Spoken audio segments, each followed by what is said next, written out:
আজকে তো শনিবার, তাই রেডি হয়ে বেরিয়ে পড়েছি ডান্স ক্লাসের উদ্দেশ্যে। ক্লাস শুরু হওয়ার টাইম 5:30, কিন্তু প্রত্যেকবারই 5:45 বা 6টার আগে আমরা ক্লাস শুরু করতে পারিই না, জানি না কেন। মানে সবার আসতে লেট হয় একটু, বা আমারও মাঝে মাঝে যেতে দেরি হয়।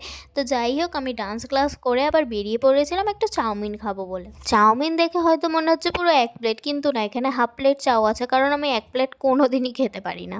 আর আমার লটি চকোপাই শেষ হয়ে গেছে প্রায় অনেক দিন, তাই আবার একটা দোকানে গেছিলাম লটি চকোপাই নেবো বলে। আর আজকে লটি চকোপাইয়ের সঙ্গে আর একটা নতুন জিনিসও নিয়েছিলাম, দাঁড়াও বাড়ি গিয়ে দেখাচ্ছি। আমি বুঝতে পারছি না আজকে আমার কি হয়েছে, বাট আমার অনেক খাবার খেতে ইচ্ছা করছিল, তাই আবার আমি চপ কিনে নিয়েছি। এই যে লটি চকোপাইয়ের সঙ্গে এটা কিনেছি, জিগি চকো স্টার। দাঁড়াও তোমাদের খুলে দেখাচ্ছি ভেতরটা কেমন। নামে যেহেতু স্টার আছে, আর ভেতরটা সেরকমই পুরো স্টারের মতো। খেতেও ভীষণ ভালো ছিল, মানে মোটামুটি ছিল, অতটাও না। তো ভিডিওটি কেমন লাগলো একটু কমেন্ট করে জানিয়ে, যদি ইউটিউব থেকে দেখে থাকো তাহলে সাবস্ক্রাইব, আর ফেসবুক থেকে দেখে থাকলে ফলো করে দিও। দেখা হচ্ছে নেক্সট ভিডিওতে, টাটা।